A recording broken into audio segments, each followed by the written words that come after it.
ഇപ്പോൾ കോഴിക്കോട് DCCയിൽ ഷാഫി പറമ്പിൽ MP മാധ്യമങ്ങളെ കാണുകയാണ്. തത്സമയം അനുമതിയോടെ അവിടുത്തെ ഉദ്യോഗസ്ഥരും കുറെ തട്ടിപ്പുകാരും ചേർന്ന് നടത്തിയത് എന്നുള്ളതിന്റെ വാർത്തകളാണ് ഓരോ ദിവസവും പുറത്തു വന്നുകൊണ്ടിരിക്കുന്നത്.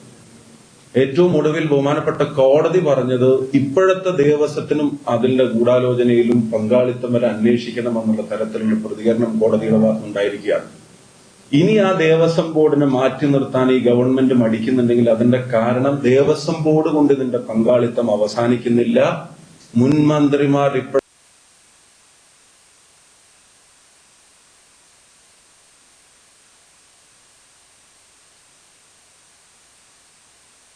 മന്ത്രി ഉൾപ്പെടെയുള്ള ആളുകൾക്ക് പലതും മറച്ചു വെക്കാനുള്ളത് കൊണ്ടാണ് കോടതി അത്ര സ്ട്രോങ് ആയിട്ടുള്ള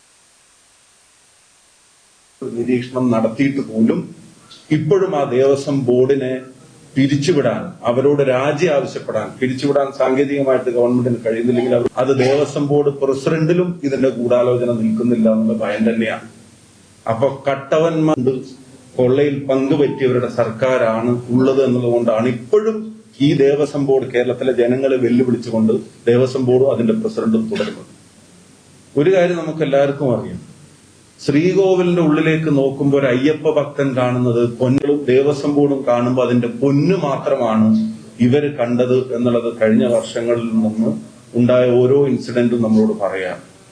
ഏറ്റവും ഒടുവിൽ തിരുവാഭരണ കമ്മീഷണർ ദക്ഷിണേന്ത്യയിൽ ഒരിടത്തും ഇത്തരത്തിൽ ഈ പറയുന്ന ജോലി ചെയ്യാൻ ടെക്നിക്കലി ക്വാളിഫൈഡ് ആയിട്ടുള്ള ഒരു ഏജൻസിയും ഇല്ല എന്ന് റിപ്പോർട്ട് ചെയ്തിട്ട് 7 ദിവസത്തിനകം അവർക്ക് തന്നെ ഇത് കൊടുക്കണമെന്ന് ദേവസ്വം ബോർഡ് പ്രസിഡന്റ് ഉൾപ്പെടെയുള്ള ആളുകൾ ഉത്തരവിടുന്നതിന്റെ കാരണം ഇത് പുറത്തു വരുമെന്ന് അറിഞ്ഞ് കഴിഞ്ഞ കാലങ്ങളിലെ തട്ടിപ്പുകൾ മറച്ചു വെക്കാനുള്ള അവസാന ശ്രമം നടത്താനായിരുന്നു എന്നുള്ളതാണ്. കോടതിയുടെ ഇടപെടലോടെ അതും കൂടിയാണ് പൊളിഞ്ഞിരിക്കുന്നത്. അപ്പോ ഇത് വളരെ ഓർഗനൈസ് ചെയ്ത എന്നുവെച്ചാ അയ്യപ്പന്റെ പൊന്നുരുക്കി ജീവിക്കാൻ തീരുമാനിച്ച ആളുകൾ അവര് നടത്തുന്ന തട്ടിപ്പിന് ദേവസ്വം ബോർഡിന്റെ പ്രസിഡന്റ് അതിന്റെ മേലെയുള്ള സർക്കാർ കൂട്ടുനിന്നതിന്റെ കഥകളാണ് ഓരോ ദിവസം പുറത്തു വന്നുകൊണ്ടിരുന്നത്. ഇത് കേരളത്തിലെ വിശ്വാസിയും അവിശ്വാസിയും ക്ഷമിക്കില്ല എന്ന കാര്യത്തിന് സംശയമാണ്. ഇത് വിശ്വാസികൾ മാത്രമല്ല അവിശ്വാസിക്കും ക്ഷമിക്കാൻ കഴിയാത്ത പാതകമാണ് ഈ ഗവൺമെന്റ് ചെയ്തിട്ടുള്ളത്. അതാണ് ഈ ഗവൺമെന്റ് തുടരുന്നത്. ഇതിനെ മറച്ചു വെക്കാൻ വേണ്ടിയാണ് ഓരോ ഇൻസിഡൻസും ഉണ്ടാക്കുന്നത്. ഇതിനെ മറച്ചു വെക്കാൻ വേണ്ടിയാണ് പേരാമ്പ്രയിൽ ഉൾപ്പെടെ ഒരു പ്രൊവോക്കേഷനും ഇല്ലാത്ത തലത്ത് വലിയ തോതിലുള്ള പോലീസ് ബ്രൂട്ടാലിറ്റിക്ക് നേതൃത്വം നൽകുന്നത്. ഞാനൊരു കാര്യം പറയാം, ഞാൻ സമരത്തിൽ പങ്കെടുക്കുന്ന ആദ്യമായിട്ടല്ല. എനിക്ക് എന്റെ പ്രായത്തിനനുസരിച്ചിട്ടുള്ള രാഷ്ട്രീയ പ്രവർത്തനത്തിന് എനിക്ക് ഏതാണ്ട് 21 വർഷത്തെ KSU പ്രവർത്തനം നടത്തി, 22 വർഷത്തിലധികം KSU പ്രവർത്തനം നടത്തിയിട്ട് ഒരാളാണ്. അന്നു മുതൽ ഇന്ന് വരെ സമരങ്ങളിൽ പങ്കെടുത്തിട്ടുണ്ട്. ചിലപ്പം ജയിലിൽ പോയിട്ടുണ്ട്, ചിലപ്പോൾ മർദ്ദനമേൽക്കേണ്ടി വന്നിട്ടുണ്ട്. എന്റെ തല ഞാൻ MLA ആയിരിക്കുമ്പോൾ തിരുവനന്തപുരത്ത് നടത്തിയ ഒരു സമരത്തിൽ എന്റെ തല ഈ പിണറായി വിജയന്റെ പോലീസിനെ തല്ലിപ്പൊളിച്ചിട്ടുണ്ട്. നിങ്ങൾക്ക് എല്ലാവർക്കും അറിയാവുന്നതാണ്. ഇപ്പൊ ഇവിടെ അപ്പൊ എനിക്ക് മർദ്ദനമേറ്റത് അതുകൊണ്ട് മാത്രമാണ് ഈ സംഭവം, അതല്ല. ഇതിന്റെ റീസൺ ആണ്. ഇതിന്റെ ഞങ്ങളെ അങ്ങനെ ഒരു മർദ്ദനത്തിന് അവരെ പ്രൊവോക്ക് ചെയ്തതിന്റെ റീസണിലേക്ക് തന്നെയാണ്, അതിന്റെ പൊളിറ്റിക്കൽ റീസണിലേക്ക് തന്നെയാണ് ഞങ്ങൾ വിരൽ കൊണ്ടാൻ ആഗ്രഹിക്കുന്നത്. അതെങ്ങനെ പ്രവർത്തിച്ചു എന്നാണ് ഈ പത്രസമ്മേളനത്തിൽ ഞങ്ങൾ പറയാൻ ആഗ്രഹിക്കുന്നത്. അപ്പം ഇവിടെ എനിക്ക് മർദ്ദനമേറ്റതിന്റെ കാര്യം വെച്ചിട്ട് ഇത് ഒരു സഹപ്രവർത്തകന് ആ ദിവസം ഉണ്ടായിട്ടുള്ള ഒരു ചിത്രം നിങ്ങൾ കണ്ടതാണ്. പേരാമ്പ്ര മാർക്കറ്റിൽ ജോലി ചെയ്ത് ജീവിക്കുന്ന ഒരു സാധാരണക്കാരനായിട്ട് നിയാസ് പറഞ്ഞ ഒരാള് ഒരു തരത്തിലുള്ള വാർണിങ്ങും ഒരു തരത്തിലുള്ള സൈറണും ഒരു തരത്തിലുള്ള ഇൻഫോർമേഷനും ഇല്ലാതെ ആൾക്കൂട്ടത്തിന്റെ ഇടയിലേക്ക് എറിഞ്ഞിട്ട് ഒരു ചെറുപ്പക്കാരന് സംഭവിച്ച പരിക്കിന്റെ ആഘാതമാണ്. നിങ്ങൾ ആലോചിച്ച് നോക്ക്.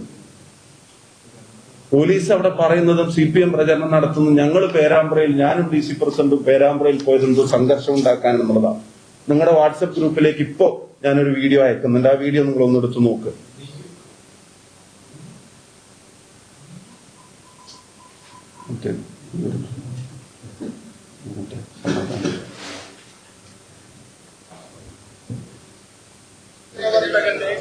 ഈ നാടിന്റെ താല്പര്യം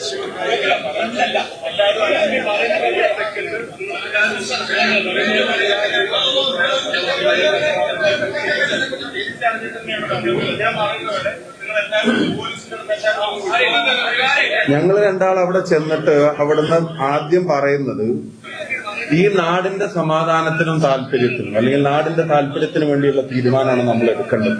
നിങ്ങൾ പോലീസിൽ നിന്ന് അകന്നു നിൽക്കണം. അവിടെ സംഘർഷം ഉണ്ടാവേണ്ട കാര്യമില്ല എന്നുള്ളത് ഈ സംഘർഷമൊക്കെ ഉണ്ടാവുന്നതിന്റെ മുമ്പ് അവിടെ ചെന്നെന്ന് പറഞ്ഞതാണ്. ഞങ്ങളത് എസ്കലേറ്റ് ചെയ്യാൻ പോയവരല്ല. ഞങ്ങൾ രാവിലെ വടകരയിലെ കൺവെൻഷൻ കഴിഞ്ഞ്, ഞങ്ങൾ നാദാപുരത്തെ കൺവെൻഷൻ കഴിഞ്ഞ്, കൊയിലാണ്ടിയിലെ കൺവെൻഷൻ കഴിഞ്ഞ്, ശബരിമല ജാഥയുമായി ബന്ധപ്പെട്ട സമരത്തിന്റെ യോഗം പേരാമ്പ്രയിലെ ഓഡിറ്റോറിയത്തിൽ വിളിച്ചു ചേർത്തതിൽ പങ്കെടുക്കാൻ പോയപ്പോ അതിന്റെ തലേ ദിവസം മുതൽ അവിടെ ഉണ്ടാവുന്ന പോലീസ് അട്രോസിറ്റീസിന്റെ കാരണം ഞാൻ ഒരു കാര്യം ചോദിക്കുക, ഞാൻ അവിടെ വന്നിട്ടാണ് സംഘർഷം ഉണ്ടായത്. ഞാൻ അവിടെ ചെല്ലാത്ത തലേ ദിവസം പോലീസ് അവിടെ നടത്തിയ കാര്യങ്ങൾ നിങ്ങൾക്ക് റിപ്പോർട്ട് ചെയ്താൽ 6 റൗണ്ട് ടിയർ ഗ്യാസും ഗ്രനേഡും അവിടെ പോലീസ് ഉപയോഗിച്ചത്.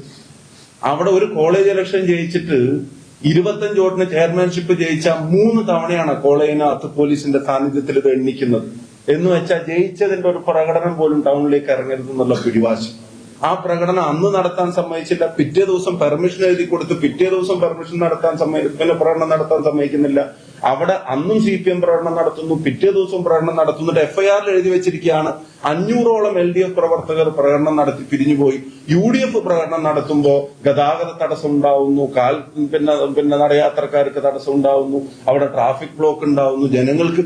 ഇത് തൊട്ട് മുമ്പ് അവരുടെ പ്രകടനത്തിന് ഇതൊന്നും ബാധകമല്ല. FIR-ൽ പോലും വല്ല പാർട്ടി സ്റ്റേറ്റ്മെന്റ്, പൊളിറ്റിക്കൽ സ്റ്റേറ്റ്മെന്റ് എഴുതുന്ന പോലെയല്ലേ പോലീസ് അവിടെ കാര്യങ്ങൾ ചേർത്തത്. ഞങ്ങളത് എസ്കലേറ്റ് ചെയ്യാൻ പോയതല്ല, പ്രശ്നം ഉണ്ടാക്കരുതെന്ന് പറഞ്ഞു. ഇനി പ്രശ്നം ഉണ്ടാക്കരുതെന്ന് പറഞ്ഞതിന്റെ കാര്യം കൂടെ നിങ്ങൾ ആലോചിച്ച് നോക്കുക. ഈ മർദ്ദനം എനിക്ക് ഏറ്റിട്ട് എന്റെ സഹപ്രവർത്തകർ ഉൾപ്പെടെയുള്ള ആളുകൾക്ക് ഇത്ര മൃഗീയമായ ആക്രമണം ഏറ്റിട്ട് അവിടെ ഏതെങ്കിലും തരത്തിലുള്ള ഒരു കലാപന്തരീക്ഷം ഞങ്ങൾ ആരെങ്കിലും സൃഷ്ടിച്ചോ? ഞാൻ ആ മർദ്ദനമേറ്റ ഉടനെ ആശുപത്രിയിലേക്ക് ഓടി പോവാത്ത എന്തേന്ന് ചോദിച്ചു. എനിക്ക് മൂക്കിന്റെ പാലപ്പ് പൊട്ടിയെന്നൊന്നും അറിയില്ല, ചോര വരുന്നത് ഞാൻ അനുഭവിച്ചു, എനിക്ക് അറിയുന്നുണ്ട്, ബ്ലഡ് വരുന്നുണ്ട്.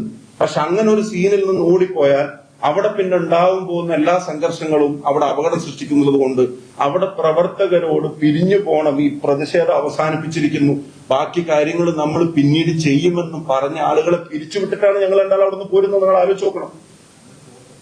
ഇത്രയൊക്കെ സംഭവിച്ചിട്ട് ഇതുപോലൊരാൾക്ക് പരിക്ക് പറ്റിയിട്ടും പോലീസിന്റെ കയ്യിലിരിപ്പും കയ്യിലിരുന്ന് പൊട്ടിയതും ഉണ്ടായിട്ടുള്ള ഒരു പരിക്കല്ലാതെ ഒരു പോലീസുകാരന് പോലും അവിടെ അഡീഷണൽ ആയിട്ട് പരിക്കേറ്റോ? ഇന്നലെയൊക്കെ ചില പോലീസുകാരുടെ വിഷ്വലൊക്കെ നമ്മൾ കണ്ടതാണല്ലോ. പ്രകോപനമായിരുന്നു നമ്മുടെ ഉദ്ദേശമെങ്കിൽ അങ്ങനെ എന്തെങ്കിലും ഒരു സീൻ അവിടെ ഉണ്ടായോ? അപ്പൊ അവിടെ ആ നാടിന്റെ പേരാമ്പ്രയുടെ സമാധാനം കളയാതിരിക്കാനുള്ള ഇടപെടലാണ് ഞങ്ങൾ ആ ദിവസം നടത്തിയതെന്നുള്ള കാര്യത്തിന് ഒരു സംശയവും വേണ്ട. ഇനി ഒരു പ്രധാനപ്പെട്ട കാര്യം ഞാൻ നിങ്ങളോട് പറയാം. അന്ന് ഒരു മാധ്യമ പ്രവർത്തകനോട് SP വിളിച്ചിട്ട് പറഞ്ഞു അവിടെ ഒരു മർദ്ദനം നടന്നിട്ടേ ഇല്ല, അല്ലെ? ഒരു മാധ്യമ പ്രവർത്തകനോട് SP വിളിച്ചിട്ട് പറഞ്ഞു ഒരു മർദ്ദനം നടന്നിട്ടേ ഇല്ല. അപ്പത്തേക്കും വ്യാജ പ്രചരണങ്ങൾ ആരംഭിക്കുക. ആ വ്യാജ പ്രചരണങ്ങൾ എന്തൊക്കെയായിരുന്നു നിങ്ങൾക്ക് എല്ലാവർക്കും അറിയാം. അത് അവിടെ ലാത്തിച്ചാർജ് നടന്നു അറിയാഞ്ഞിട്ടൊന്നുമില്ല. ബോധപൂർവം ഈ ചർച്ചകളെല്ലാം വേറൊരു തരത്തിൽ വഴിതിരിച്ചു വിടാനുള്ള ഇവരുടെ അജണ്ടയായിരുന്നു. എന്നിട്ട് എന്തോ ഭാഗ്യത്തിനാണ് പിറ്റേ ദിവസം ഇതിന്റെ വിഷ്വല് പുറത്തു വന്നത്. അതുവരെ മർദ്ദനം ഏറ്റിട്ടില്ല, അത് മഷിയാണ്, പെയിന്റാണ്, കുപ്പിയാണെന്നൊക്കെ പറഞ്ഞുകൊണ്ട് നടന്നവർ പിന്നെ അത് മാറ്റി പറയേണ്ടി വന്നു. അതുവരെ അങ്ങനെ ഒരു സീനേ ഉണ്ടായിട്ടില്ല എന്ന് പറഞ്ഞ പിന്നെ റൂറൽ SPക്ക് ഒരു യോഗത്തിൽ പ്രസംഗിക്കുന്നതിന്റെ വീഡിയോ നമ്മൾ കണ്ടു. പോലീസിലെ ചില ആളുകൾ ബോധപൂർവം കുഴപ്പമുണ്ടാക്കാൻ ശ്രമിച്ചു. അങ്ങനെ ഒരു ഡയറക്ഷൻ ഉണ്ടായിരുന്നില്ല, അതിന്റെ ഒരു വാണിംഗ് കൊടുത്തിട്ടുണ്ടായിരുന്നില്ല, അതിന്റെ സൈറൻ കൊടുത്തിട്ടുണ്ടായിരുന്നില്ല എന്ന് ഈ നാട്ടിലൊരു റൂറൽ SP പ്രസംഗിക്കുന്നതിന്റെ വീഡിയോ ദൃശ്യങ്ങൾ പുറത്തു വന്നിട്ട് പോലും ഇതിനെ വേറൊരു രീതിയിൽ പ്രചരിപ്പിക്കാൻ ശ്രമിക്കുന്നതിന്റെ പിന്നിലെ റീസൺ എന്താ? റീസൺ ഇത്തരം വിവാദങ്ങൾ നിലനിൽക്കണം, മറ്റേത് ചർച്ചയാവരുത് എന്നുള്ളതാണ്. അപ്പൊ പറഞ്ഞു AI ടൂൾ ഉപയോഗിച്ചിട്ട് ഇതിന്റെ പ്രതിയെ കണ്ടെത്തുമെന്നുള്ളത്. എന്റെ AI ടൂൾ സർക്കാരിന്റെ പണി മുടക്കിയോ? എന്താ ഇതുവരെ അടിച്ച ആളെ കണ്ടെത്താത്തത്? എന്താ നടപടി എടുക്കാത്തത്? റൂറൽ SPയുടെ ആ സ്റ്റേറ്റ്മെന്റിന് ആരുടെ ഭീഷണിക്ക് വഴങ്ങിയിട്ടാണ് പോലീസ് മുന്നോട്ട് പോവാതിരുന്നത്? ഞാൻ നിങ്ങളുടെ വാർത്തകൾ കണ്ടു. ആ അന്വേഷണം അവസാനിപ്പിച്ചു. എന്താ മരവിപ്പിക്കാൻ കാരണം? എന്തിനു വേണ്ടിയാ അന്വേഷണം മരവിപ്പിച്ചത്? അപ്പൊ അതിന്റെ പൊളിറ്റിക്കൽ ഇന്റർഫിയറൻസ് ആണ്. AI ടൂൾ ഉപയോഗിച്ച് കുഴപ്പമുണ്ടാക്കിയത് ആരാണെന്ന് കണ്ടെത്തുമെന്ന് റൂറൽ SP പറഞ്ഞതിന്റെ തൊട്ട പുറകെ അത് കണ്ടെത്തരുത്, അത് പുറത്തുവിടരുതെന്നുള്ള CPM-ന്റെ പൊളിറ്റിക്കൽ ഡയറക്ഷൻ ഗവൺമെന്റിൽ ഇരിക്കുന്നവർ കൊടുക്കുന്നതിന്റെ പേരിലല്ലാതെ AI ടൂൾ പണി മുടക്കിയതാണെങ്കിൽ ഇവർ പറയണം. ഞാൻ ICUയിൽ നിന്ന് മാറ്റി റൂമിലേക്ക് വന്ന സമയത്ത് പോലീസ് കാണാൻ വന്നിട്ടുണ്ടെന്ന് പറഞ്ഞു. 2 മണിക്ക് കാണാമെന്ന് എന്റെ കൂടെ നിൽക്കുന്ന ആളോട്. അപ്പൊ ഡോക്ടർ വന്നിട്ട് എന്തോ രാവിലത്തെ കുറച്ച് പ്രൊസീജിയറും കാര്യങ്ങളും ഉണ്ടായിരുന്നു, കാണാന്ന് പറഞ്ഞു. ഇതുവരെ പോലീസിന്റെ അടുത്ത് വന്നിട്ടില്ല, ഇതുവരെ മൊഴി എടുത്തിട്ടില്ല, ഒരു സ്റ്റേറ്റ്മെന്റ് എടുത്തിട്ടില്ല, ഇതുവരെ ഒരു കേസ് എടുത്തതായിട്ടുള്ള അറിയിപ്പ്, രജിസ്റ്റർ ചെയ്തതായിട്ടുള്ള അറിയിപ്പ് കിട്ടിയിട്ടില്ല. അതൊക്കെ ചെയ്യുമെന്ന് പ്രഖ്യാപിച്ച റൂറൽ എസ് പിയുടെ വീഡിയോ പുറത്തു വന്ന ശേഷം പിന്നെ ആരുടെ ഇടപെടലാണ് ഇത് ചെയ്യരുതെന്നുള്ള നിർദ്ദേശം ആരാണ് കൊടുത്തത്? എന്ന് വെച്ചാൽ ഇത് അവിടെ ഉണ്ടായിട്ടുള്ള ഒരു വയലൻസിനെ അടക്കി നിർത്താനുണ്ടായിട്ടുള്ള അക്രമം അല്ല, ഇത് പോലീസ് ബോധപൂർവം സൃഷ്ടിച്ചതാണ്. അതിന് പൊളിറ്റിക്കൽ ഡയറക്ഷൻ ഉണ്ടായിരുന്നു എന്നുള്ളത് ഉറപ്പാണ്. ഇനി ഒരു കാര്യം, ഈ വിഷ്വല് നിങ്ങളുടെ ഗ്രൂപ്പിൽ ഷെയർ ചെയ്യുന്നു. ഈ വിഷ്വലില് നിങ്ങൾ നോക്കുക, ആദ്യം എന്റെ തലയിൽ അടിക്കുന്നു, അതേ പോലീസ് ഉദ്യോഗസ്ഥൻ തന്നെ എന്റെ മൂക്കിലും അടിക്കുന്നു. അവിടുന്ന് ആ തിരക്കിൽ ഞാൻ ഇങ്ങോട്ട് മാറുമ്പോ അതേ പോലീസ് ഉദ്യോഗസ്ഥന്റെ ലാത്തി 3ാമത്തെ തവണയും ഡയറക്ഷൻ എന്നെ നോക്കിയാ ലാത്തി വീശാൻ ശ്രമിക്കുന്നു. നിങ്ങൾ ആ വിഷ്വല് നിങ്ങളുടെ ഗ്രൂപ്പിൽ ഇപ്പൊ നിങ്ങളുടെ എല്ലാവരുടെയും മൊബൈലിലേക്ക് അയച്ചിട്ടുണ്ട്, നിങ്ങൾ നോക്കുക.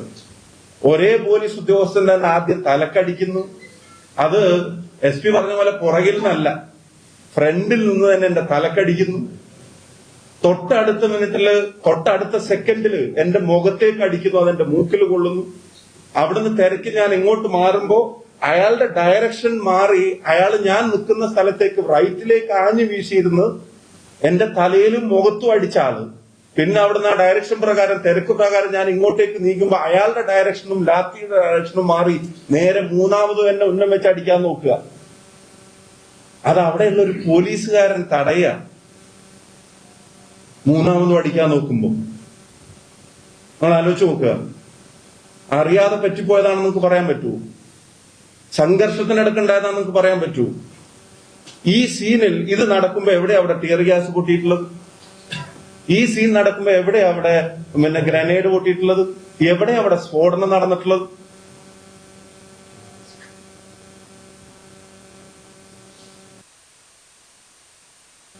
നിങ്ങൾ ആലോചിച്ച് നോക്കൂ.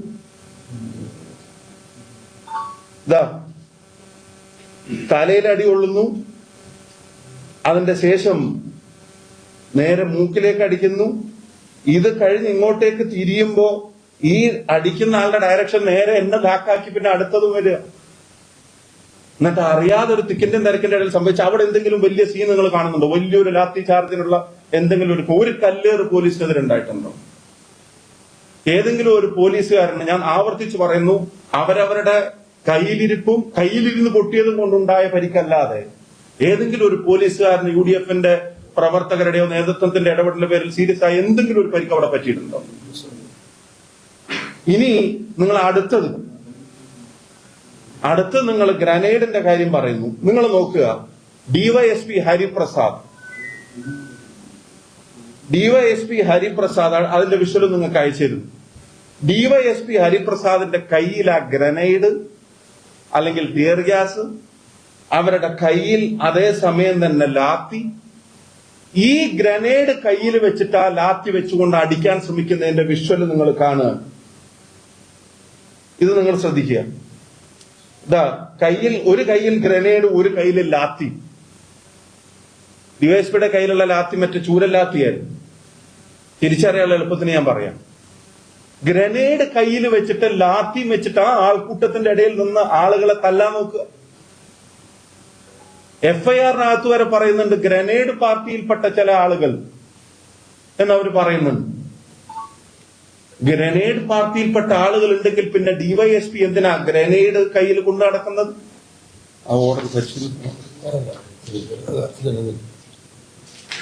ഗ്രനേഡ് പാർട്ടി എന്ന് പറഞ്ഞിട്ടൊരു പാർട്ടി കയ്യിലുണ്ടെങ്കിൽ DYSP എന്തിനാ? പിന്നെ ചില ആൾക്കാർ ചോദിക്കുന്നുണ്ട്, പോലീസിന്റെ കയ്യിൽ പിന്നെ ഗ്രനേഡ് ഉണ്ടാവൂലേ? പോലീസിന്റെ കയ്യിൽ ഗ്രനേഡ് ഉണ്ടാവണം. ആ പോലീസിന് എക്സ്ക്ലൂസീവായി ഗ്രനേഡിൽ പരിശീലനം കൊടുത്ത ആളുകൾ ഇതാ ഇതിനകത്ത് കൃത്യമായിട്ട് പറയുന്നുണ്ട്. DYSP ഹരിപ്രസാദിന്റെ കൂടെ ഉണ്ടായിരുന്ന പോലീസ് പാർട്ടിയുടെ കൈവശമുണ്ടായിരുന്ന ഗ്രനേഡ്, പിന്നെ ബലം പ്രയോഗിക്കുന്ന അക്രമാസക്തര ജനക്കൂട്ടത്തെ പിരിച്ചുവിടുന്നതിന് ഉപയോഗിക്കുന്നതിനായി കൈവശം വെച്ച ഗ്രനേഡ് ജനക്കൂട്ടവുമായുള്ള ബലപ്രയോഗത്തിലൂടെ പിന്നു ലൂസായി താഴെ വീണ് ഊരിപ്പൊട്ടിയതിൽ ഹരിപ്രസാദിന്റെ കൈക്ക് ഗുരുതരമായി പരിക്കേൽക്കുന്നുണ്ടായിരുന്നു എന്ന് എഴുതിയിരിക്കുക. അപ്പൊ ഗ്രനേഡ് പാർട്ടിയുടെ കയ്യിലല്ല, ഹരിപ്രസാദിന്റെ കയ്യിലാണ് ഈ സാധനം ഉണ്ടായിരുന്നത്. ജനക്കൂട്ടമായിട്ടുള്ള തിക്കും തിരക്കും അല്ല, ഇത് കയ്യിൽ വെച്ച്, ലാത്തിയും കയ്യിൽ വെച്ച് അതുകൊണ്ട് പിന്നെ മർദ്ദിക്കാനും ശ്രമിക്കുക. എന്നിട്ട് അതിനകത്ത് പോലീസിന്റെ വീഴ്ച ഇല്ലെങ്കിൽ, പോലീസ് 16-ാം തീയതി ഇറക്കിയ സർക്കുലർ എന്താ? എല്ലാ STPOസിനും SHOസിനും കോഴിക്കോട് റൂറലിലെ ട്രാഫിക് യൂണിറ്റ്സിനും കൺട്രോൾ റൂമിനും വടകര THQനും ഉൾപ്പെടെയുള്ള ആളുകൾക്കുള്ളത്.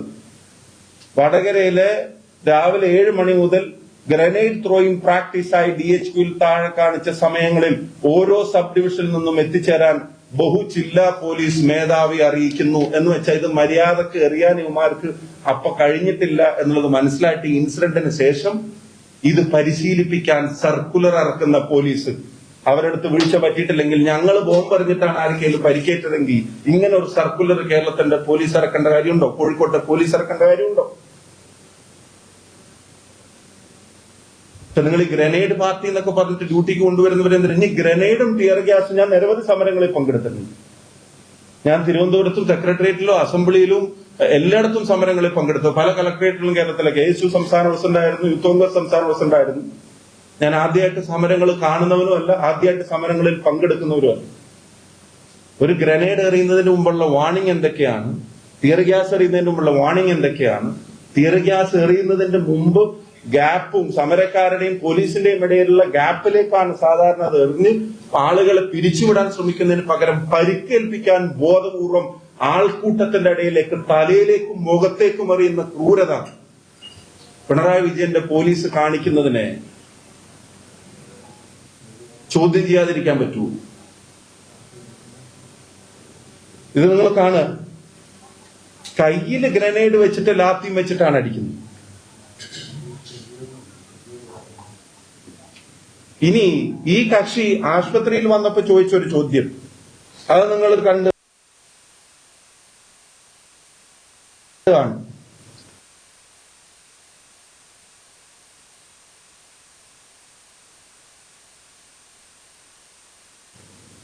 അത് നിങ്ങളുടെ ഗ്രൂപ്പിലേക്ക് അയച്ചു.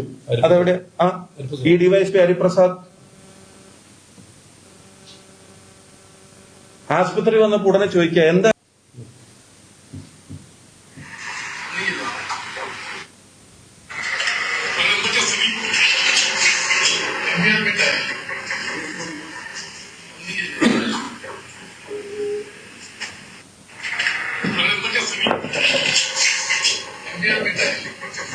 ആലോചിച്ചു നോക്കും. അപ്പൊ എനിക്ക് പരിക്കേറ്റിട്ടില്ല, എനിക്കൊന്നും നടന്നിട്ടില്ല എന്നൊക്കെ പ്രചരണം നടത്തിയിരുന്ന ആളുകൾ അവര് തിരിച്ചറിയുന്ന അവിടുത്തെ ഡിവൈഎസ്പി എന്നെ ചോദിക്കുന്നു, എന്തൊക്കെയാ സ്ഥിതി, MP അഡ്മിറ്റ് ആയോ? അപ്പൊ അത് എത്ര പ്ലാൻഡ് ആയിരുന്നു നിങ്ങൾ ആലോചിച്ച് നോക്കുക, എത്ര പ്ലാൻഡ് ആയിരുന്നു എന്നുള്ളത്. അവിടെ പോലീസ് സംഘർഷം ഇല്ലാതാക്കാനല്ല ശ്രമിച്ചത്. എന്നോട് അവിടുത്തെ ഡിവൈഎസ്പി പറഞ്ഞത്, പ്രകടനത്തിന് പെർമിഷൻ ഉണ്ടെങ്കിലും അപ്പുറത്തേക്ക് പോയ അവിടെ 19 CPMകാർ തടിച്ചുകൂടി നിൽക്കുന്നുണ്ട്, അവരെന്താ ചെയ്യാന്ന് പറയാൻ പറ്റില്ല, അതുകൊണ്ട് ഈ പ്രകടനം നിർത്തിപ്പോണം എന്നുള്ളത്. അവരുടെ കയ്യിൽ ആയുധമുണ്ട്. ബിൽഡിങ്ങിന്റെ മേലെന്നൊക്കെ എന്നോട് നേരിട്ട് പറയാം, ബിൽഡിങ്ങിന്റെ മേലെന്നൊക്കെ എന്താ അവർ ചെയ്യാന്ന് പറയാൻ പറ്റില്ല. അന്നൊരു പോലീസ് ഉദ്യോഗസ്ഥൻ എന്നോട് വന്നിട്ട്, DYSP റാങ്കിലുള്ള ഒരു ഉദ്യോഗസ്ഥൻ എന്നോട് വന്നിട്ട് പറയാം, DCC പ്രസിഡന്റിനോട്, അതുകൊണ്ടാണ് ഇത്ര ഞങ്ങളുടെ പ്രകടനം അനുവദിക്കാത്തത്. അപ്പൊ അവിടെയുള്ള ഈ പോലീസുകാരെല്ലാവരും ഇപ്പുറത്തുള്ള പോലീസിന്റെ ഭാഷയിൽ പറഞ്ഞാൽ 700 ആളോ അല്ലെങ്കിൽ അതിൽ കൂടുതൽ ആളുകളോ അവരെ തടയുന്നതിന് പകരം ആയുധം ഉണ്ടെന്ന് അവര് പറയുന്ന, അക്രമം നടത്തുമെന്ന് അവര് പറയുന്ന CPM പ്രവർത്തകരെ അവിടെ നിന്ന് പിരിച്ചുവിടാനല്ലേ ശ്രമിക്കേണ്ടത്? അവിടെ ഒറ്റ CPMകാരുണ്ടായിരുന്നില്ല എന്നൊക്കെ ചില ഭരണവിലാസം യുവജന സംഘടനകളുടെ ആളുകൾ വലിയ വായിൽ കരയുന്നൊക്കെ നമ്മൾ കേട്ടു. പക്ഷെ പോലീസിന്റെ സ്റ്റേറ്റ്മെന്റ് ഉണ്ട്, പോലീസ് ഞങ്ങളോട് പറഞ്ഞ കാര്യങ്ങളുണ്ട്. അത് നിങ്ങൾ ആലോചിച്ച് നോക്കുക. FIR അതിനകത്ത് എഴുതിയിട്ടുണ്ട് അവരുടെ പ്രകടനത്തെ സംബന്ധിച്ച്. നിങ്ങൾ ആലോചിക്കുക, ഇനി അടിച്ച പോലീസുകാരൻ ആരാണ്? നിങ്ങൾ ഒരാള് ഫുൾ സ്ലീവ് മടക്കി വെച്ചിട്ട് ഒരു പോലീസുകാരൻ അടിക്കുന്നത് നിങ്ങൾ കണ്ടു, അതിന്റെ പുറകിലെ വിഷ്വൽ നിങ്ങൾ കണ്ടു, അതിന്റെ ഹെൽമെറ്റിന്റെ കളർ നിങ്ങൾ കണ്ടു, നിങ്ങൾക്ക് അയച്ച വീഡിയോയിലുണ്ട്. ഇനി അതിന്റെ ഫ്രണ്ട് വിഷ്വൽ, നേരത്തെ അടിച്ചതിന്റെ ഫ്രണ്ട് വിഷ്വലും നേരത്തെ മർദ്ദനത്തിന്റെ ദൃശ്യങ്ങളുമായിട്ട് ബന്ധപ്പെട്ട് പിന്നെ നിങ്ങൾക്ക് അയച്ചു തന്നിട്ട് ഗ്രൂപ്പിൽ ഒന്നും കൂടി അയക്കാം. ആ പോലീസുകാരനെ സൂം ചെയ്യുമ്പോൾ കാണുന്നത് ഈ മുഖമാണ്.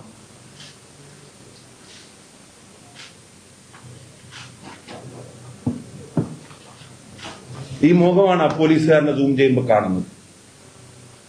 നിങ്ങളുടെ ഫോണുകളിലേക്ക് അതിന്റെ വീഡിയോയും മറ്റു ഡീറ്റെയിൽസും എല്ലാം അയച്ചു തരാം.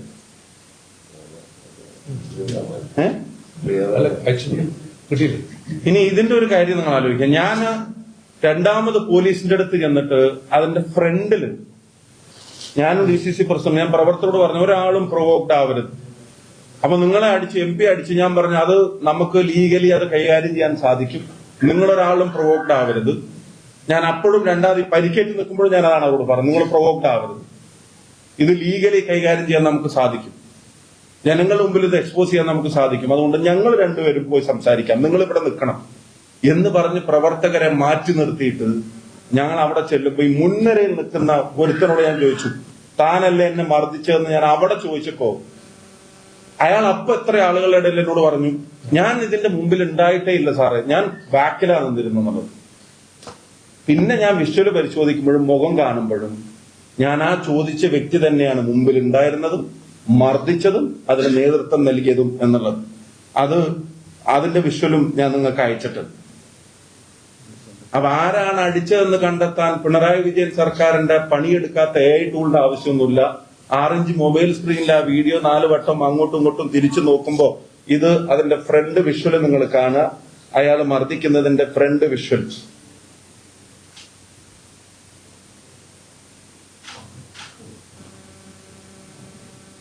ഈ മർദ്ദിക്കുന്നത്, ഇനി മർദ്ദിക്കുന്ന ഉദ്യോഗസ്ഥൻ ആരാണെന്നുള്ളൊരു അന്വേഷണം ഞങ്ങൾ നടത്തി. മർദ്ദിക്കുന്ന ഉദ്യോഗസ്ഥൻ ആരാണെന്നുള്ളൊരു അന്വേഷണം ഞങ്ങൾ നടത്തുമ്പോഴാണ് ഇത് ബോധപൂർവമാണ് എന്നുള്ളത് ഞങ്ങൾക്ക് ഒന്നും കൂടെ വെളിപ്പെടുന്ന ഒരു സാഹചര്യം ഉണ്ടായത്. ഇത് ഇന്ത്യൻ എക്സ്പ്രസിൽ തിരുവനന്തപുരത്ത് വന്ന കേരളത്തിൽ വന്ന ഒരു വാർത്തയാണ്. ഇത് എല്ലാ മാധ്യമങ്ങളും അതിന്റെ ഒരു വീഡിയോ, എല്ലാ മാധ്യമങ്ങളും 2023 ജനുവരി മാസത്തിൽ റിപ്പോർട്ട് ചെയ്ത ഒരു വാർത്തയാണ്. ഈ ഉദ്യോഗസ്ഥൻ ഉൾപ്പെടെയുള്ള ആളുകളെ മാഫിയ ബന്ധത്തിന്റെ പേരിൽ ജനുവരി 16 പോലീസിൽ നിന്ന് സസ്പെൻഡ് ചെയ്തതായിട്ടുള്ള വാർത്തകളും അതിന്റെ ഓർഡറും നിങ്ങൾക്ക് ഞങ്ങൾ കാണിച്ചു തരാം, നിങ്ങളുടെ ഗ്രൂപ്പിലേക്ക് ഞങ്ങൾ ഷെയർ ചെയ്യാം. 2-3 ഉദ്യോഗസ്ഥരെ സസ്പെൻഡ് ചെയ്യുന്നു 2023 ജനുവരി 16. ആ വാർത്ത 2023 ജനുവരി 19 3 പോലീസുകാരെ പിരിച്ചുവിട്ടു എന്നുള്ള വാർത്തയാണ്. പശ്ചാത്തലമുള്ള പോലീസ് ഉദ്യോഗസ്ഥർക്കെതിരെ ശക്തമായ നടപടികൾ തുടരുകയാണ്. ഏറ്റവും ഒടുവിൽ 3 പോലീസുകാരെ പിരിച്ചുവിട്ടുകൊണ്ടാണ് Thiruvananthapuram city police commissioner CH Nagaraju ഉത്തരവിറക്കിയിരിക്കുന്നത്. CI Abhilash David, police driver Sherry S Raj, traffic സ്റ്റേഷനിലെ പോലീസുകാരൻ റെജി ഡേവിഡ് എന്നിവരെയാണ് ഇപ്പോൾ സിറ്റി പോലീസ് കമ്മീഷണർ പിരിച്ചുവിട്ടുകൊണ്ട് ഉത്തരവിറക്കിയിരിക്കുന്നത്. ഇതിൽ CI ആയ അഭിലാഷ് ഡേവിഡ് ഇപ്പോൾ നിലവിൽ റെയിൽവേ പോലീസ് CI ആയിരുന്നു. ഗുണ്ടാബന്ധത്തിന്റെ പേരിൽ ഇപ്പോൾ സസ്പെൻഷനിലാണ്. CI Abhilash David Sreekaryam SHO ആയിരിക്കുമ്പോൾ ലൈംഗിക പീഡന കേസിൽ അന്വേഷണത്തിൽ വീഴ്ച വരുത്തി എന്നുള്ള ആരോപണം, ആ ആരോപണത്തിന്റെ പേരിലാണ് ഇപ്പോൾ സേനയിൽ നിന്ന് നീക്കം ചെയ്തിരിക്കുന്നത്. ബന്ധപ്പെട്ട 3 പോലീസുകാരെ പിരിച്ചുവിട്ടു. Inspector Abhilash David, driver Sherry S Raj, CPO Reji Davis എന്നിവർക്കെതിരെയാണ് നടപടി.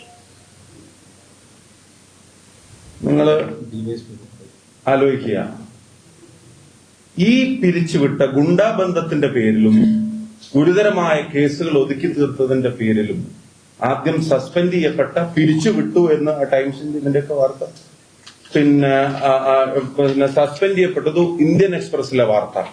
ഈ പറയുന്ന railway police inspector Abhilash David under suspension for being in touch with land mafia was dismissed over lapse in a rape case while he was posted as inspector at Srigaryam station. പിരിച്ചുവിട്ടുന്ന Indian എക്സ്പ്രസിലെ 3 പോലീസുകാരെ പിരിച്ചുവിട്ടുന്ന കേരളത്തിലെ എല്ലാ ദൃശ്യമാധ്യമങ്ങളും, ഇത് 24-ലും മാതൃഭൂമിയും ഏഷ്യാനെറ്റും മനോരമയും മറ്റെല്ലാ ചാനലുകളും news 8-നും print മീഡിയയും എല്ലാവരും തിരുവനന്തപുരത്ത് 3 പോലീസുകാരെ പിരിച്ചുവിട്ടു എന്ന വാർത്തയാണ്. ഇന്ന് ടൈംസ് ഓഫ് ഇന്ത്യയിൽ ഉൾപ്പെടെ ഇത് പിരിച്ചുവിട്ടു എന്നുള്ള വാർത്ത. ഇപ്പൊ കഴിഞ്ഞ ദിവസം വിവരാവകാശ പ്രകാരം ഒരു വാർത്ത പുറത്തു നിങ്ങൾ കണ്ടു. പിരിച്ചുവിട്ട പോലീസുകാരുടെ ഡീറ്റെയിൽസ് പോലീസ് ഹെഡ്ക്വാർട്ടേഴ്സിൽ ഇല്ല എന്നുള്ള മറുപടിയാണ് വിവരാവകാശ പ്രകാരം കൊടുക്കുന്നത്. വിവരാവകാശത്തിന്റെ കോപ്പി നിങ്ങൾക്ക് അയച്ചു തരും. എന്തുകൊണ്ടാ പോലീസ് ഹെഡ്ക്വാർട്ടേഴ്സിൽ ഇല്ലാത്തതെന്ന് അറിയോ? പിരിച്ചുവിട്ടു എന്ന് മാധ്യമങ്ങളോട് പറയാ, പിരിച്ചുവിട്ടു എന്ന് നിയമസഭയിൽ പറയാ, വലിയ ശുദ്ധീകരണ കലശം നടത്തിയെന്ന് അവകാശവാദം ഉന്നയിക്കുക, എന്നിട്ട് രഹസ്യമായി അവരെ സർവീസിൽ റീഇൻസ്റ്റേറ്റ് ചെയ്തിട്ട് CPM പറയുന്ന ഗുണ്ടാപ്പണിക്ക് അവരെ നിയോഗിക്കുക. CI അഭിലാഷ് ഡേവിഡ് എന്ന CPMന്റെ പോലീസ് ഗുണ്ടയാണ് ഈ പേരാമ്പ്രയിലെ അക്രമത്തിന് നേതൃത്വം നൽകിയത് എന്നുള്ളത് ദൃശ്യങ്ങൾ സഹിതം കേരളത്തിലെ ജനങ്ങളുടെ മുമ്പിൽ പറയാൻ ഞാൻ ആഗ്രഹിക്കുകയാണ്.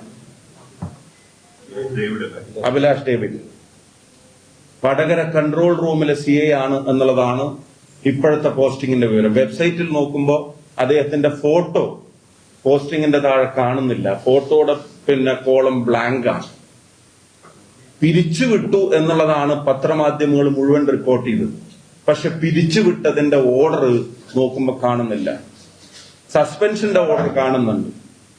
ഇനി ആ സസ്പെൻഷൻ കഴിഞ്ഞിട്ട് റിവോക്ക് ചെയ്യുന്ന കാര്യത്തിൽ പോലും കൂടെ ഉണ്ടായിരുന്ന ആളുകളെ റിവോക്ക് ചെയ്തതിന്റെ ഓർഡർ ഈസിലി അവൈലബിൾ ആണ്. ഇയാളുടെ തിരിച്ചെടുത്തതിന്റെ ഓർഡർ കിട്ടാനും പാടാണ്. കൂടുതൽ കാര്യങ്ങൾ അന്വേഷിക്കുമ്പോൾ പഴയ SFI ബന്ധം എന്ന് മാത്രമല്ല, മഞ്ചൂർ ഏരിയ കമ്മിറ്റി ഓഫീസിലെ നിത്യ സന്ദർശകൻ, സസ്പെൻഷൻ പീരീഡിൽ സമയം കൊല്ലുന്നതിന് നിരന്തരം ഏരിയ കമ്മിറ്റി ഓഫീസ് സന്ദർശിച്ചിരുന്ന ഒരാൾ, ഏരിയ കമ്മിറ്റി ഓഫീസിലെ നിരന്തര സന്ദർശനത്തിൽ മേലുദ്യോഗസ്ഥർ ഉൾപ്പെടെയുള്ള ആളുകൾ അതൃപ്തി പ്രകടിപ്പിച്ച ഒരാൾ, അങ്ങനെയുള്ള ഒരാളെ ഇവിടെ കൊണ്ടുവന്ന് നിർത്തിയിട്ട് ഒരു പ്രൊവോക്കേഷനും ഇല്ലാത്ത ഒരു സമരത്തിൽ ഞങ്ങൾക്ക് നേരെ അക്രമം അഴിച്ചുവിടാനും മൂക്ക് തല്ലിപ്പൊളിക്കാനും തലക്കടിക്കാനും നേരെ ആളുകൾക്ക് നേരെ ഗ്രനേഡ് എറിഞ്ഞിട്ട് കൊല്ലാൻ ശ്രമിക്കാനും ഒക്കെ പോലീസ് ശ്രമിക്കുന്നതിന്റെ പിന്നിലെ കാരണം അതാണ്. കേരളത്തിലെ ജനങ്ങളുടെ മുമ്പിൽ ഞങ്ങൾ ഒന്നും കൂടെ പറയുന്നത്, CPMന് വേണ്ടി ഗുണ്ടാപ്പണി എടുക്കുന്നവർ പുറത്തുമുണ്ട്, പോലീസിനകത്തുമുണ്ട്. ഇപ്പൊ പോലീസിനകത്ത് ഈ ഗുണ്ടകളാണ് പോലീസിന് നേതൃത്വം നൽകുന്നത്. ഇവരെ സംരക്ഷിക്കുക, പുറത്തെ ഗുണ്ടകളെയും അകത്തെ ഗുണ്ടകളെയും സംരക്ഷകനായ കേരളത്തിന്റെ ആഭ്യന്തരമന്ത്രി, അവരുടെ രക്ഷാധികാരി കേരളത്തിന്റെ ആഭ്യന്തരമന്ത്രിയാണ്. ഞാൻ അത്ഭുതപ്പെട്ടിരുന്നു, പോലീസും ഞങ്ങളും തമ്മിലുള്ള ഒരു സമരത്തിന്റെ സംഘർഷത്തിൽ CPM എന്തിനാ റാലി നടത്തുന്നു? ഞങ്ങൾ അവിടെ പോയി പ്രസംഗിച്ച പാറക്കൽ ഉൾപ്പെടെയുള്ള പ്രവീണൻ ഉൾപ്പെടെയുള്ള KC വേണുഗോപാൽ ഉൾപ്പെടെയുള്ള നേതാക്കന്മാർ പ്രസംഗിച്ചത് പോലീസിന്റെ വീഴ്ചകളെ പറ്റിയാണ്, പോലീസിനെതിരായിട്ടാണ്, ഈ കള്ളത്തരങ്ങൾ പ്രചരിപ്പിക്കുന്ന ആളുകൾക്കെതിരായിട്ടാണ്. പിറ്റേ ദിവസം റാലി നടത്തിയിട്ട് EP ജയരാജനെ പോലെ ആളുകൾ കൊണ്ടുവന്നിട്ട് ഇപ്പൊ മൂക്കിന്റെ പാലേ പോയിട്ടുള്ളൂ. കയ്യൂക്കുള്ള ആളുകൾ, പോലീസും ഞങ്ങളും തമ്മിലുണ്ടായിട്ടുള്ള ഒരു സമരത്തിനിടയിൽ ഉണ്ടായിട്ടുള്ള സംഘർഷത്തിന് പുറത്ത് CPM റാലി നടത്തിയിട്ട് പ്രവർത്തകരോട് ബാക്കി അക്രമത്തിന് ആഹ്വാനം ചെയ്യുന്നതിന്റെ റീസൺ എന്താ?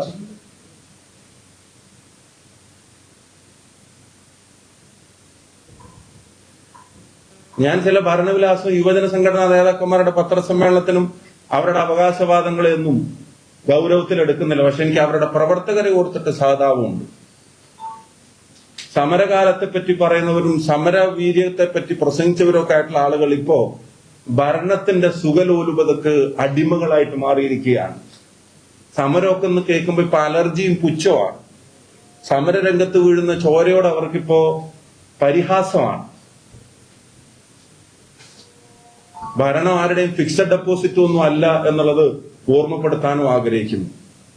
നാളെ ഏത് ഭരണം വന്നാലും പോലീസ് ആളുകളുടെ മുഖത്തേക്ക് ഗ്രനേഡ് എറിയുന്നതും തലതല്ലി പൊളിക്കാൻ ശ്രമിക്കുന്നതിനും യോജിപ്പില്ലാത്ത യുവജന വിദ്യാർത്ഥി സംഘടനാ പ്രവർത്തനം നടത്തി വന്നിട്ടുള്ള ആളുകളാണ് ഞങ്ങൾ.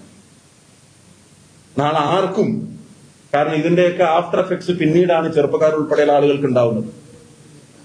ഒരു കാലത്ത് തലയിലടിക്കാതിരിക്കാൻ പരിശീലനം ബെഹ്റയുടെ നേതൃത്വത്തിൽ നടക്കുന്നു എന്നൊക്കെ പറഞ്ഞിട്ട് വലിയ വാർത്ത കൊടുത്ത ആളുകളാണ്.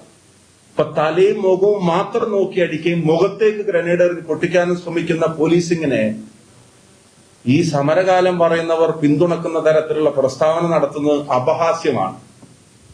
അവരുടെ കഴിഞ്ഞകാല സമരങ്ങളിൽ പങ്കെടുത്ത ആളുകളെ സംബന്ധിച്ച് ഓർക്കും എനിക്ക് സാധാരണ അവരുടെ നേതൃത്വത്തിന്റെ അത്തരം നിലവാരങ്ങളെ പറ്റി. പിന്നെ മൂക്ക് പൊട്ടിയാൽ സംസാരിക്കാൻ പറ്റുമോ എന്നൊക്കെ ഏതെങ്കിലും സൈബർ സഖാവ് ചോദിക്കുന്നത് എനിക്ക് മനസ്സിലാക്കാം. പക്ഷെ ഉത്തരവാദിത്തപ്പെട്ട ഒരു LDF കൺവീനറുടെ സ്ഥാനത്ത് നിന്നിട്ട് മൂക്ക് പൊട്ടിയാൽ സംസാരിക്കാൻ പറ്റുമോ എന്നൊക്കെ ചോദിക്കുന്ന ആളുകൾ ജയരാജേട്ടൻ തന്റെ പരിക്കിനെ പറ്റി പറഞ്ഞപ്പോ എന്തായിരിക്കും മനസ്സിൽ ആലോചിച്ചിട്ടുണ്ടാവുക എന്നുള്ളത് അറിയാൻ എനിക്ക് കൗതുകമുണ്ട്.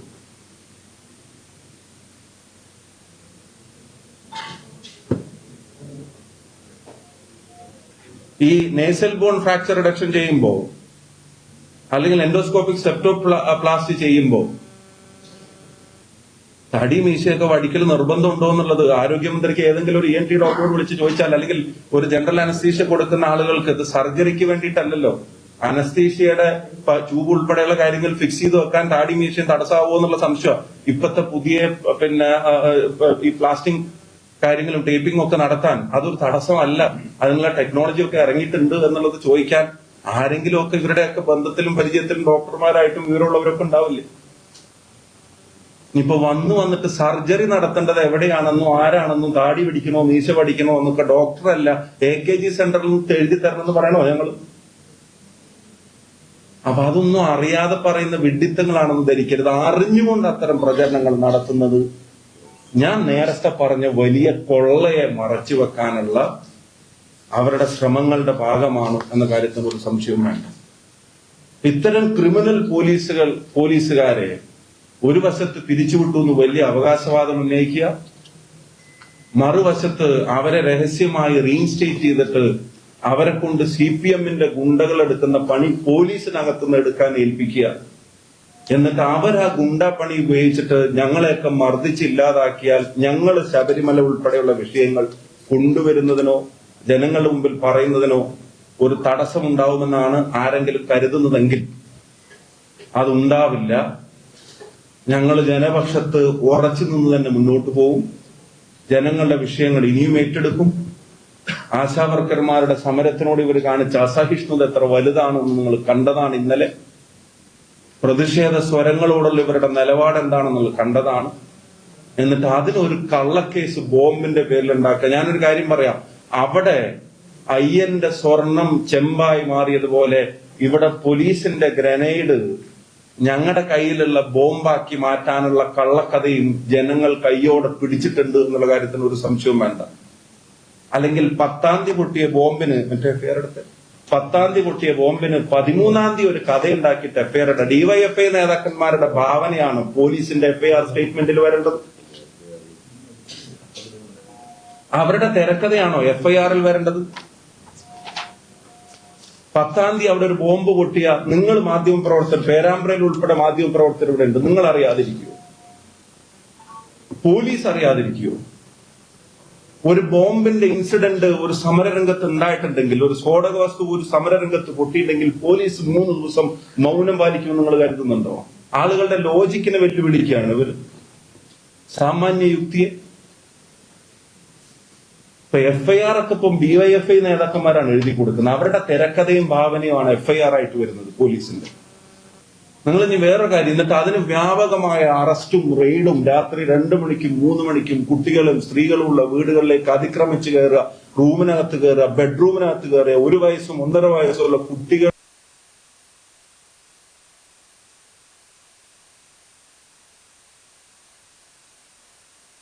കടന്നുറങ്ങുന്ന റൂമിന്റെ വാതിലുകൾ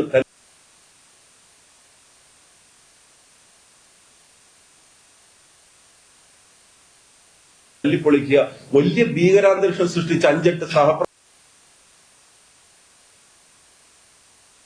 സഹപ്രവർത്തകരെ നിരപരാധികളായ പോലീസ് പോലും അങ്ങനെ ഒരു സംഭവം ഉണ്ടായിരുന്നു 3 ദിവസം റിപ്പോർട്ട് ചെയ്യാത്തൊരു ഇൻസിഡന്റിന്റെ പേരിൽ പിന്നെ നടന്ന ചില പരിശോധനാ നാടകങ്ങൾക്ക് കൊടുവിൽ കൊണ്ടുപോയിട്ട് അറസ്റ്റ് ചെയ്യുക. ഞാൻ വേറെ 2 കാര്യം നിങ്ങളുടെ ശ്രദ്ധയിൽപ്പെടുത്താൻ ആഗ്രഹിക്കുകയാണ്. കോൺഗ്രസ് പ്രവർത്തകൻ, എന്റെ അച്ഛൻ ബാബു എന്ന് പറയുന്ന കോൺഗ്രസ് പ്രവർത്തകന്റെ വീട്ടിലൊരു ബോംബർ 8-ാം തീയതി പുലർച്ചെയാണ് ബോംബ് എറിയുന്നത്. 8-ാം തീയതി രാത്രി തന്നെ പോലീസ് FIR ഇട്ടു. 8-ാം തീയതി വൈകിട്ട് തന്നെ പോലീസ് FIR ഇട്ടു. വീട്ടിലേക്ക്, കുഞ്ഞു കിടന്നുറങ്ങുന്ന വീട്ടിലേക്ക് ബോംബ് എറിഞ്ഞിട്ട് സബ്സ്റ്റൻസും എവിഡൻസും മുഴുവൻ കാര്യങ്ങളും ഉണ്ടായിട്ട് പോലീസ് FIR ഇട്ടു. ഇന്നേ വരെ 1 കൊല്ലവും മാസങ്ങളുമായി ഈ പോലീസ് ഒരാളെ പോലും, ഒരു വീടിനകത്തേക്ക് ബോംബ് എറിഞ്ഞിട്ട് ഒരാളെ പോലും ഈ പോലീസ് ഇതുവരെ അറസ്റ്റ് ചെയ്തിട്ടില്ല. ആ കേസിൽ പോലും അന്നത്തെ ദിവസം തന്നെ FIR ഇട്ടത് വേണോട്ട RMP പ്രവർത്തകനായ കക്കട്ടിലെ കൊക്കേട്ടിന്റെ വീട്ടിലേക്ക് അതിന്റെ ശേഷം ബോംബെറിഞ്ഞു. അവരുടെ വീടിന്റെ ചില്ല് തകർന്ന് ഇത് അകത്തേക്ക് ചെന്നു. ഉള്ളിൽ വലിയ സ്ഫോടനം ഉണ്ടായി. ചെറിയ കുഞ്ഞ് ഉറങ്ങിക്കിടക്കുന്ന അവരുൾപ്പെടെയുള്ള ആളുകൾ ചെറിയ കുഞ്ഞുങ്ങളൊക്കെ ഓടി കട്ടിലിന്റെ അടിയിലൊക്കെ ഒളിക്കുന്ന തരത്തിൽ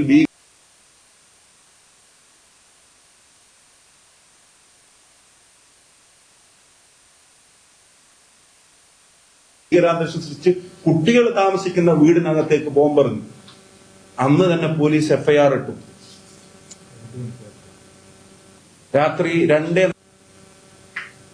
ആ പോലീസാണ് 10-ാം തീയതി ബോംബെറിഞ്ഞു എന്ന് പറഞ്ഞിട്ട് 13-ാം തീയതി ഒരു എഫ്ഐആർ ഉണ്ടാക്കിയിട്ട് ആ കഥക്കനുസരിച്ചിട്ട് ഞങ്ങളെയൊക്കെ അതിനകത്ത് പ്രതി ചേർക്കാൻ ആഗ്രഹിച്ച് 5-8 പേരെ ഇപ്പൊ റിമാൻഡിൽ തള്ളിയിട്ടുള്ളത് കള്ള കേസ് ഉണ്ടാക്കി. ഈ കാര്യത്തിൽ നിരവധി പരാതികൾ ഞങ്ങൾ കൊടുത്തതാണ്, സമരങ്ങൾ ഞങ്ങൾ നടത്തിയതാണ്, IG-യെ കണ്ടതാണ്. എന്ത് ബോംബ് കേസിൽ പോലീസ് ആരെയും അറസ്റ്റ് രേഖപ്പെടുത്താതിരുന്നത്? അപ്പൊ പോലീസിന്റെ പണിയെടുക്കണം, അല്ലാതെ CPM-ന്റെ പോഷക സംഘടനയുടെ പണി പോലീസ് എടുത്ത അത് പേടിച്ചിട്ട് ഞങ്ങൾ വീട്ടിലിരിക്കുമെന്ന് ആരെങ്കിലും കരുതുന്നുണ്ടെങ്കിൽ അതിന് തയ്യാറല്ല എന്ന് വിനയത്തോടെ അറിയിക്കാൻ ആഗ്രഹിക്കുന്നു. കേരളീയ പൊതുസമൂഹത്തിന്റെ മുമ്പിൽ ഞങ്ങൾ ഒരു കാര്യം പറയാൻ ആഗ്രഹിക്കുന്നു. ഇത്രയും നാടകങ്ങൾ ഇതിന്റെ പിന്നിൽ നടത്തുന്ന ആളുകൾ, നിങ്ങളുടെ ശ്രദ്ധയെ ഇവര് നടത്തുന്ന കൊള്ളയിൽ നിന്ന് തിരിക്കാനുള്ള ശ്രമമാണ് നടത്തുന്നത്. അതിൽ ഏറ്റവും പ്രധാനപ്പെട്ടത് ശബരിമല തട്ടിപ്പ് തന്നെയാണ്. അത് നിങ്ങളുടെ ശ്രദ്ധയിൽ നിന്ന് പോകരുത്. CPM പ്രവർത്തകരോട് ഞാനൊരു കാര്യം പറയാൻ ആഗ്രഹിക്കുന്നു, വടകരയിലെ ജനങ്ങളോട് കാര്യം പറയാൻ ആഗ്രഹിക്കുന്നു. ഞങ്ങളൊരാളും വടകരയിലെ ജനങ്ങളുടെ സമാധാന ജീവിതത്തെ ഒരു തരത്തിലും ബാധിക്കുന്ന ഒരു ഇടപെടലും നടത്താൻ ആഗ്രഹിച്ചിട്ടുള്ളവരല്ല, ആഗ്രഹിക്കുന്നവരല്ല, നാളെ ആഗ്രഹിക്കുകയുമില്ല, അങ്ങനെ ചെയ്യേയില്ല. നിങ്ങളെ ഉൾപ്പെടെ തെറ്റിദ്ധരിപ്പിച്ച് അവരുടെ പ്രവർത്തകരെ പോലും തെറ്റിദ്ധരിപ്പിക്കുന്ന പ്രചരണങ്ങൾക്ക് നേതൃത്വം നൽകുന്ന പോലീസിന്റെ യഥാർത്ഥ മുഖം നിങ്ങളും തിരിച്ചറിയണം. ആരാണ് നാടിന്റെ സമാധാനത്തെ കെടുത്തുന്നത് നിങ്ങളും തിരിച്ചറിയണം. അവർക്കെതിരെ പ്രതികരിക്കാൻ നിങ്ങൾ തയ്യാറാവും. ബഹുമാനപ്പെട്ട മാധ്യമ പ്രവർത്തകരോട് ഈ ഇൻസിഡൻസിന്റെ സത്യാവസ്ഥ പല ഘട്ടങ്ങളിലായി പുറത്തു കൊണ്ടുവന്നവരിൽ നിങ്ങളുമുണ്ട്. നിങ്ങൾ നടത്തിയ സത്യസന്ധമായ മാധ്യമ പ്രവർത്തനത്തെ ഇതുപോലൊരു ചെറുപ്പക്കാരനെ ആക്കുന്ന ക്രൂരതയെ, പോലീസ് ക്രൂരതയെ, അതിന്റെ പേരിൽ ഒരു നടപടി എടുക്കാത്ത പൊളിറ്റിക്കൽ പ്രൊട്ടക്ഷനെ, അതിനാ നിലക്ക് തുടരാൻ ഞങ്ങൾ അനുവദിക്കില്ല. ശക്തമായ രാഷ്ട്രീയം, നിയമപരമായ പോരാട്ടം ഞങ്ങളുടെ ഭാഗത്തുണ്ടാകും. പാർലമെന്റിന്റെ പ്രിവിലേജ് കമ്മിറ്റിക്ക് ഈ എവിഡൻസ് ഉൾപ്പെടെയുള്ള കാര്യങ്ങൾ ഞങ്ങൾ കൈമാറാൻ പോവുകയാണ്. അത് അവിടെ മൂവ് ചെയ്യുമ്പോൾ അതിനൊരു കൗണ്ടർ സ്റ്റോറി ഉണ്ടാക്കാൻ വേണ്ടിയിട്ടാണ് ഇവരുണ്ടാക്കിയ ബോംബ് ഉൾപ്പെടെയുള്ള കള്ളക്കേസുകൾ എന്ന് എസ്റ്റാബ്ലിഷ് ചെയ്യാവുന്ന തെളിവുകളും ഞങ്ങൾ കൈമാറാൻ പോവുകയാണ്. ബോംബിന്റെ വിഷ്വൽ കഴിഞ്ഞ ദിവസം DCC പ്രസിഡന്റ് നിങ്ങൾ വിളിച്ചു ചേർത്ത പത്രസമ്മേളനത്തിൽ അത് പുറത്തുവിട്ടതുമാണ്. ഇത്രയും കാര്യങ്ങളാണ് ഇപ്പൊ പറയാൻ ആഗ്രഹിക്കുന്നത്. ശേഷിക്കുന്ന കുറച്ചും കൂടെ കാര്യങ്ങൾ ഞങ്ങളുടെ പക്കലുണ്ട്. അത് അടുത്ത ദിവസങ്ങളിൽ തീർച്ചയായിട്ടും നിങ്ങളെ കണ്ട് മാധ്യമങ്ങളിലൂടെ കേരളത്തിലെ ജനങ്ങളെ അറിയിക്കും. പിന്തുണയുമായി വന്ന കേരളത്തിലെ മുഴുവൻ ജനങ്ങളോട് ഈ കള്ളപ്രചരണങ്ങൾക്കിടയിലും യാഥാർത്ഥ്യങ്ങളെ തിരിച്ചറിഞ്ഞ് പിന്തുണയ്ക്കുകയും ആരോഗ്യസ്ഥിതിയെ സംബന്ധിച്ചൊക്കെ അന്വേഷിക്കുകയൊക്കെ ചെയ്ത കേരളത്തിലെ ബഹുമാന്യരായ മുഴുവൻ ജനാധിപത്യ വിശ്വാസികൾക്കും വടകരയിലെ ഏറ്റവും പ്രിയപ്പെട്ട ജനങ്ങൾക്കും UDF-ന്റെ ഊർജ്ജസ്വലരായിട്ടുള്ള സഹപ്രവർത്തകർക്കും ബഹുമാനപ്പെട്ട മാധ്യമ പ്രവർത്തകർക്കും ഞാൻ നന്ദി അറിയിക്കാൻ ആഗ്രഹിക്കുന്നു. അതിപ്പോ കുറച്ച് ദൃശ്യങ്ങളുള്ള ഗ്രൂപ്പിലേക്ക് അയച്ചിട്ടുണ്ട്. അപ്പൊ അതിന്റെ കൂടെ നമ്മളന്ന് കണ്ടൊരു ദൃശ്യങ്ങൾക്ക് ഒരു ചെറുപ്പക്കാരെ പ്രശ്നങ്ങൾ നടക്കുന്നതിനിടയിൽ പോലീസിനോട് ഭയങ്കരമായി ആക്രോശിക്കുന്നു. ആക്രോശിച്ചപ്പോ ഇതിന്റെ ഒരു ആസൂത്രണം അങ്ങനെ ഒരു പ്ലാൻ ചെയ്തിട്ടാണോ ഒരു സംശയം തന്നെ വരാൻ കാരണം അങ്ങനെ ആക്രോശിക്കുന്ന പയ്യൻ ഒരു യുദ്ധോഫീസിന്റെ പ്രവർത്തനമാണെന്ന് തോന്നുന്നു. പക്ഷെ അത് പേരമ്പക്കാരനല്ല, അത് അതിന്റെ വിവരങ്ങൾ അന്വേഷിക്കുന്ന കുറച്ചുകൂടി പ്രദേശത്തുള്ള ആളാണ്. വളരെ പെട്ടെന്ന് ഇങ്ങനെ ഒരു പേരാമ്പര സന്ദർശനങ്ങൾക്ക് ഇത്രയും ദൂരത്തേക്ക് ആൾക്കാർ വരുന്നു. അതിനുശേഷം ആ ദൃശ്യങ്ങൾ കയ്യിലേക്ക് സാധനം വരുന്നു, അത് പിന്നീട് അപ്പുറം പൊട്ടുന്നു, അതാണ് പോകുന്നത്. കയ്യിലേക്ക് വരുന്ന സാധനം എന്താണെന്ന് അങ്ങനെ ലൈറ്റായിട്ട് പറഞ്ഞു പോകരുത്. അതൊരു സ്ഫോടക വസ്തു അല്ല എന്നുള്ളത് എല്ലാവർക്കും അറിയാവുന്ന കാര്യം. ആയിക്കോട്ടെ, ചോദിച്ചോളൂ. അതിനുശേഷം പിന്നീട് ഫോറൻസിക് പരിശോധനയ്ക്ക് വരുന്നത്. അപ്പൊ ഇത് ചോദ്യം എന്താ വെച്ചാൽ ഇത് വളരെ പെട്ടെന്നുള്ളൊരു സമരമാണ്, ഇതൊരു പ്രതിഷേധമാണ്. എങ്ങനെ ഇത്ര ദൂരത്തേക്കുള്ള ആൾക്കാർക്ക് അവിടെ പോലീസിനോട് ആക്രമണം നടത്തുന്നത് സാധാരണ ജനങ്ങൾക്കുള്ളൊരു ചോദ്യമാണ്. ഒന്നാമത്തെ കാര്യം, ആ സമരം അവിടെ തലേ ദിവസം മുതൽ ഞാൻ പറഞ്ഞു, കോളേജ് ഇലക്ഷൻ ജയിച്ചത് മുതലുണ്ടാവുന്ന സംഘർഷങ്ങളാണ്. അതിന്റെ തലേ ദിവസം പോലീസ് ക്രൂരമായിട്ട് UDF പ്രവർത്തകരെ തെരഞ്ഞുപിടിച്ച് മർദ്ദിച്ചിട്ടുണ്ട്. അതിന്റെ പ്രതിഷേധ പ്രകടനം അവിടുത്തെ UDF പ്രഖ്യാപിച്ചത്, ആ പ്രതിഷേധ പ്രകടനം പോലീസിന്റെ പെർമിഷനോടുകൂടെ നടത്താൻ തീരുമാനിച്ചതാണ്. അത് അപ്പോൾ ഉണ്ടായ സമരമല്ല. ആ സമരത്തിന് അങ്ങനെ ഒരു സംഘർഷോദ്ദേശങ്ങളില്ല. ആ സമരത്തിന്റെ ഒരു ഘട്ടത്തിലും ഒരു സംഘർഷം നടന്നിട്ടുമില്ല.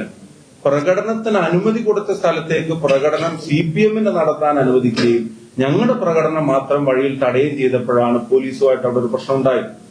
ആ ഘട്ടത്തിൽ പോലും പോലീസിന് പരിക്കേൽക്കുന്ന തരത്തിൽ ആക്രോശിച്ചു എന്നൊക്കെ, സമരത്തിൽ ആക്രോശിക്കുന്നു എന്നിപ്പോ ആദ്യത്തെ കാര്യമല്ലല്ലോ, ഞാൻ കണ്ടിട്ടില്ല. പക്ഷെ ആക്രോശിച്ചു എന്ന് പറയുന്നു. ഇനി അത് മാത്രമല്ല, രണ്ടാമത്തെ കാര്യം, നിങ്ങൾ പറയുമ്പോൾ ഇപ്പോഴും മനസ്സിലാക്കേണ്ട ഒരു കാര്യം, ഈ ലാത്തി ചാർജും മർദ്ദനത്തിനും എല്ലാം ശേഷമാണ് അവിടെ ടിയർ ഗ്യാസും ഗ്രനേഡും ഇതൊക്കെ അവിടെ ഉണ്ടായത്. അതിന്റെ മുമ്പ് അവിടെ ഒരു പൊട്ടിത്തെറിയും നടന്നിട്ടില്ല, അവിടെ ഒന്നും നടന്നിട്ടില്ല. ഇനി അതൊക്കെ പോട്ടെ, ഞാൻ പറയുന്നത് നിങ്ങൾ കണക്കിലാക്കണ്ട. അവിടുത്തെ റൂറൽ SP പറയുന്നതിന്റെ വിഷ്വല് നമ്മൾ കണ്ടതാണല്ലോ. ബോധപൂർവം പോലീസിലെ ചില ആളുകൾ കുഴപ്പമുണ്ടാക്കാൻ ശ്രമിച്ചു എന്ന് വടകര റൂറൽ SP പറയുന്ന സ്റ്റേറ്റ്മെന്റിനേക്കാൾ കൂടുതൽ പോലീസാണ് അവിടെ പ്രകോപനം ഉണ്ടാക്കിയതെന്ന് പറയാൻ വേറെ എന്ത് തെളിവാ വേണ്ടത്? You have seen the visual. അപ്പൊ അതിനെ മറിച്ച് പിന്നെ എല്ലാ ചോദ്യങ്ങളും അതിനെ ഡയലൂട്ട് ചെയ്യാനുള്ള ശ്രമങ്ങളാണ്. ഞങ്ങൾ പറയുമ്പോൾ പൊളിറ്റിക്കലാണെന്ന് നമുക്ക് പറയാം. പക്ഷെ വടകര റൂറൽ SP ആണ് പറയുന്നത് ഞങ്ങൾ അവിടെ അങ്ങനെ ഒരു ലാത്തി ചാർജ് ചെയ്യേണ്ട സീനേ ഉണ്ടായിട്ടില്ല, ലാത്തി ചാർജ് ചെയ്യാനുള്ള നിർദ്ദേശമില്ല, ഓർഡർ ഇല്ല, ലാത്തി ചാർജ് നടന്നിട്ടില്ല, വാണിംഗ് കൊടുത്തിട്ടില്ല, സൈറൻ കൊടുത്തിട്ടില്ല. പക്ഷെ പോലീസിലെ ചില ആളുകൾ ബോധപൂർവം കുഴപ്പമുണ്ടാക്കാൻ ശ്രമിച്ചു, അടിച്ചു എന്ന് വടകര റൂറൽ SP പറയുന്നു. UDF സമരം നടക്കുന്നത് രാവിലെ അവിടുത്തെ കേരള പഞ്ചായത്ത് പ്രസിഡന്റ് സമൂഹത്തിൽ ആക്രമിച്ചൊരു അപ്പം അവിടുത്തെ രാജേട്ടൻ ജില്ലാ കോൺഗ്രസ് കമ്മിറ്റിയുടെ ജനറൽ സെക്രട്ടറി ഉൾപ്പെടെയുള്ള ആളുകൾക്ക് 2 തവണ ക്രൂരമർദ്ദനം ഏറ്റുവാങ്ങേണ്ടി വന്നു. അന്നത്തെ രാവിലത്തെയും തലേ ദിവസത്തെയും ഇൻസിഡൻസിൽ ഇതൊക്കെ ഉണ്ട്. ഞാൻ പറയുന്ന അതൊക്കെ എസ്കലേറ്റ് ചെയ്യാതിരിക്കാനുള്ള ശ്രമമാണ് ആ സമരരംഗത്ത് ചെന്നപ്പം നടത്തിയത്. ഈ മർദ്ദനം ഏറ്റതിന്റെ ശേഷം പോലും നടത്തിയതിന്റെ വീഡിയോ വിഷ്വൽ ഉൾപ്പെടെയുള്ള കാര്യങ്ങൾ നിങ്ങൾക്ക് അയച്ചു തരാം. ഇനി നിങ്ങൾ ആലോചിച്ച് നോക്കുക, ഈ സംഘർഷം ഉണ്ടായിട്ട്, ഈ മർദ്ദനം ഏറ്റിട്ട് അതിന്റെ ശേഷവും കയ്യിൽ വിട്ടുപോകുന്ന തരത്തിലുള്ള ഒരു പ്രതികരണവും നടത്താൻ ഒരു UDF പ്രവർത്തകനെ ഞങ്ങൾ അനുവദിച്ചിട്ടില്ല. ഇപ്പൊ ഞങ്ങളുടെ ഉദ്ദേശം അതിന്റെ എസ്കലേഷൻ ആയിരുന്നെങ്കിൽ ഇങ്ങനെയൊക്കെ സംഭവിച്ചാൽ അങ്ങനെയല്ലല്ലോ പിന്നെ പെരുമാറുക.